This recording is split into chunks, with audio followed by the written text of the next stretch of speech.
Ohana's next map for both of these guys, and going straight into it nice and fast, a relatively small map, so Gumiho really can't afford to be greedy on this map, so I think that he absolutely won't. There's no way he can afford to do it, because first of all, if he loses this, he's out, he's gone, out of the tournament, and also it's a two-play map and a relatively small one as well, which would favor more heavy Zerg aggression. I'd have to agree with you on all those points, Apollo. I can't imagine that he would do something quite like that. In fact, at this point, it's kind of interesting because Gumiho, I'm not even sure that he can put aggression out on the table either, which could be possible on Ohana, even though Zergs have kind of figured out ways to deal with it. And, of course, there's only the one path into the natural.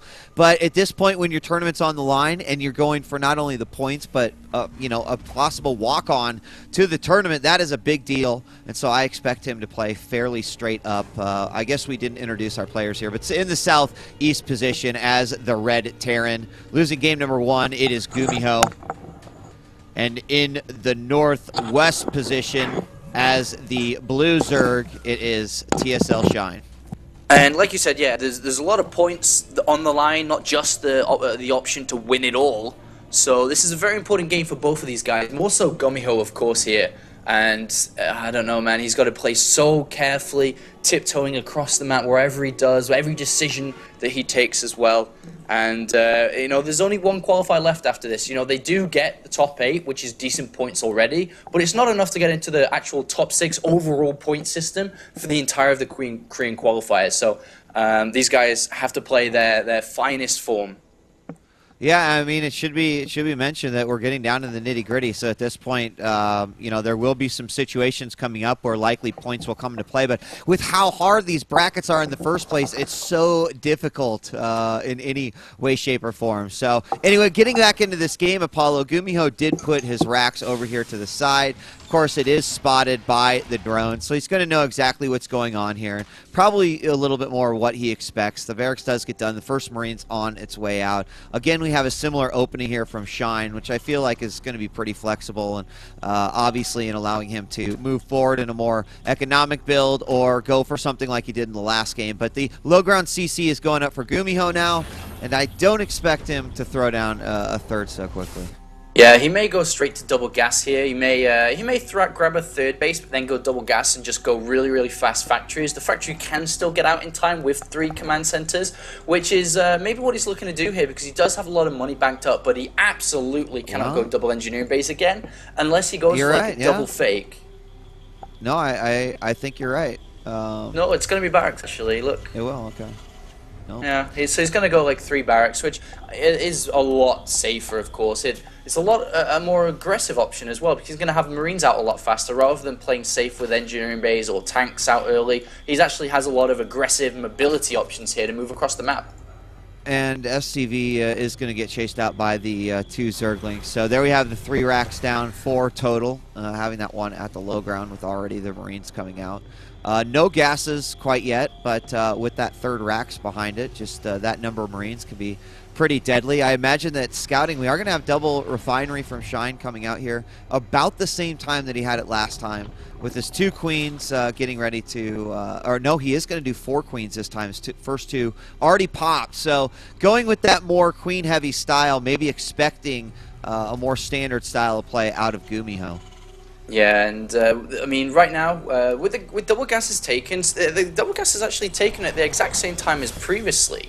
So the option is still available for him to do something here, some kind of roach timing or anything. But as I say that, there is a drone moving out here to potentially grab a 3rd base. So he's actually going to get the 3rd base a lot faster than previously. So the double gases here will most likely just be for speed pretty early on, and then lining up for double upgrades, which is the most standard style of play. And we may actually get a more longer game here, but Gumiho with 4 barracks powering away with no gases taken whatsoever, you know, this is a super hyper-aggressive style. He's sacrificing upgrades, he's sacrificing tech to try and catch his opponent off guard, basically, not expecting any Marines out like this.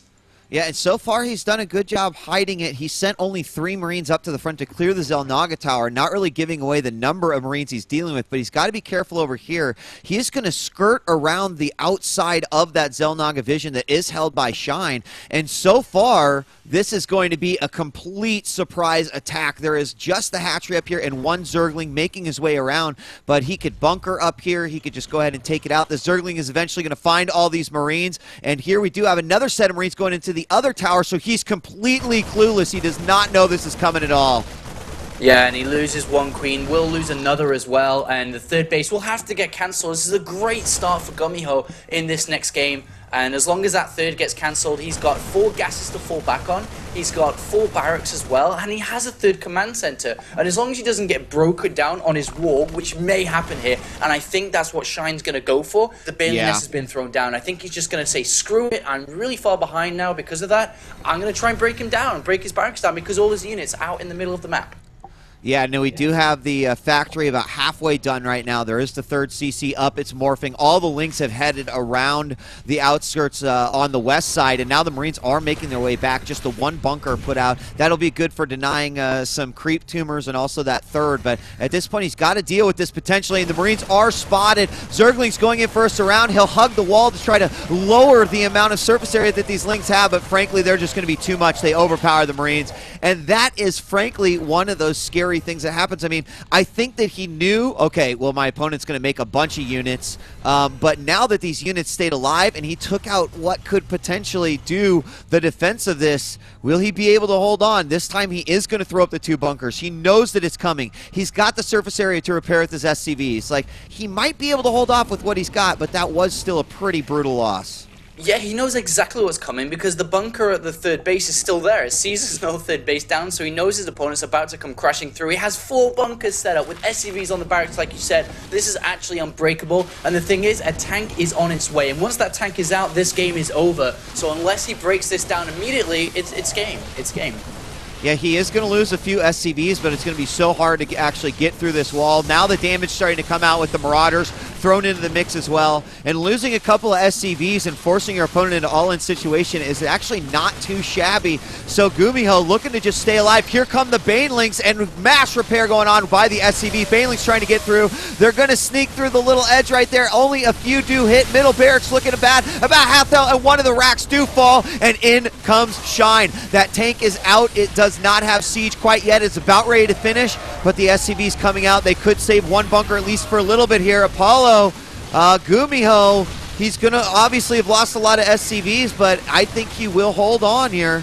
Yeah, he may lose the natural eventually, but there is another bunker to fall back to behind this as well on the low ground, and with a tank in siege mode, there's absolutely no answer to it. Gumiho can easily lift up that command center and just wait and slowly crawl down with tanks, which he's doing now with the aid of the bunker on the low ground. He's not even going to lift that command center up, and oh, is he going to lose that tank? Oh, he does just about lose it, and all of a sudden, things are a little bit difficult for Gumiho, but with 3 command centers behind, he's still great, in great shape. Remember, there's no third base down, there's no third hatchery down for Zerg, and Zerg has to now tech up, build drones, but to what end here? Gumiho will break down this. Yeah, I mean, we take a look at things. He did lose 20 SCVs and all that. But everything was lost for the Zerg player. Right now, he's sitting at only 47 drones, having just gone back into drone production.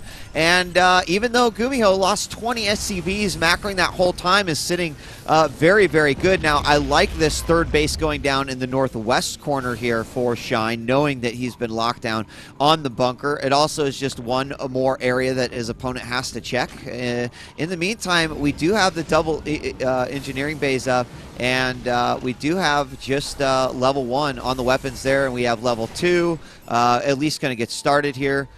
No, not yet. We just have level 1 armory. Armor. So Gumiho's back in shape. Like, he's looking good. He's got a pretty slick economy. The third base is already up. I think Shine might be in some trouble here.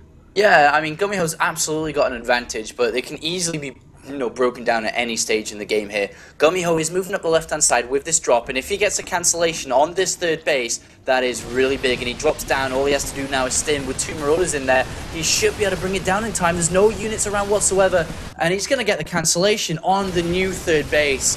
That really does suck. Yeah, that's huge. That's a bite in the ass, most certainly. He's going to grab a couple of overlords here as well, and even though the links come out, not enough to even be able to deal with. More are coming out, but they've got to be careful. He can always just pick up and go right back in the main, or just get out of there. The queens are there for defense, and Gumiho will go ahead and get out of there. But such a huge victory there. Meanwhile, the bunker was cleared out in the northeast, and now that third is going up. But so late, here comes the third flying over for Gumiho. He's going to have his well established. Now that he's got tanks out, his tank count already looking at 3, and he can either set up some defense and make sure that third is well established, or potentially, I think he's got an attack window here, big time.